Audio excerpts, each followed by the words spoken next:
मान्यवर, कोई जज आजादी के इतने साल में नहीं हुआ है मान्यवर कि कोई जज एक जजमेंट दे तो जज के खिलाफ इंपीचमेंट लेकर आते हैं। उद्धव जी, जजमेंट क्या है? एक पहाड़ी पर मान्यता है कि हाँ सबसे ऊपर दिया जलाया जाए। मान्यवर, एक वोट बैंक को संभालने के लिए एक हाईकोर्ट के जज के सामने इंपीचमेंट लेकर आए हैं। देश की जनता उनको मदद नहीं करे। अमित शाह फार मोठे हिंदुत्ववादी आहेत। तर काय झालेलं आहे की गेले 2-3 दिवस लोकसभेच्या म्हणजे संसदेच्या अधिवेशनामध्ये वंदे मातरम या विषयावरती चर्चा किंवा बहस, एखाद्या राष्ट्रात राष्ट्रगीतावरनं बहस कशी काय होऊ शकते आणि इतक्या वर्षानंतर ह्यांना अचानक वंदे मातरम का आठवलं? आपला देश त्या वंदे मातरमला 150 वर्ष झाली आणि भाजपचं वंदे मातरम हे फक्त वन डे मातरम आहे, एका दिवसासाठी आहे वन डे मातरम, कारण बाकीच्या वेळेला त्यांना त्याची काही पडलेली नाहीये। पण हिंदुत्वावरनं आम्हाला अमित शाह जे विचारतायत त्या अमित शहाना मला प्रश्न विचारायचा तुमच्या सगळ्यांच्या माध्यमातून की तुमच्या मंत्रिमंडळात गोमांस खाणारे मंत्री आहेत आणि ते सांगतात की मी गोमांस खातो, कोण मला अडवते बघतो। आणि एवढंच नाहीये तर हा एक फोटो आहे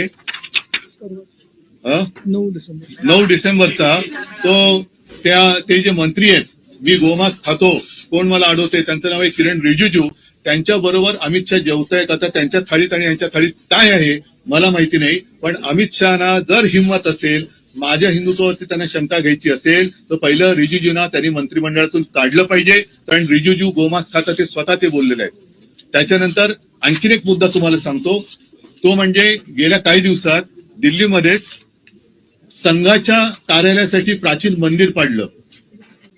ही एक बातमी जोरात चालली, मी त्याच्यावरती काय भाष्य केलं नव्हतं, पण अमित शहाना मला विचारायचंय की हे मंदिर पाडताना संघाच्या कार्यालयासाठी तुम्ही मंदिर पाडून तिकडे संघाचं कार्यालय उभारताय। आणि त्याच्याही पलीकडे आणखीन सांगतो, ही सुद्धा गेल्या महिन्यातली एक गोष्ट आहे की मी मुख्यमंत्री असताना जणू काय म्हणजे काय संपूर्ण ती जी घटना घडली त्याला जबाबदार सरकारच आहे अशा पद्धतीने आकाश पाताळ एक केलं गेलं होतं। तो ते प्रकरण म्हणजे पालघरमध्ये घडलेलं साधू हत्याकांडावरनं त्यांनी काही हे सोडले नाही, उद्धव ठाकरेंना आणि आमच्या सरकारला बदनाम करायची। त्या साधू हत्याकांडातील संबंधित अशा व्यक्तीला भाजपात घेताना तुमचं हिंदुत्व काय मेलं होतं?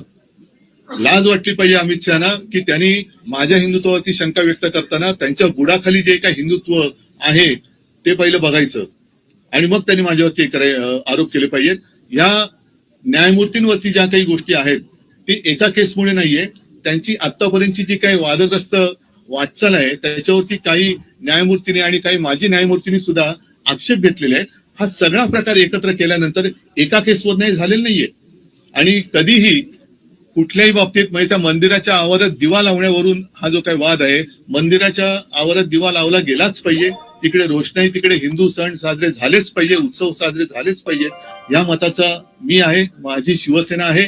आणि हिंदुत्वावरनं नवीन घडामोडी पाहण्यासाठी आजच आम्ही मुंबईकर 24 तासला लाईक करा, सबस्क्राईब करा आणि अपडेट रहा।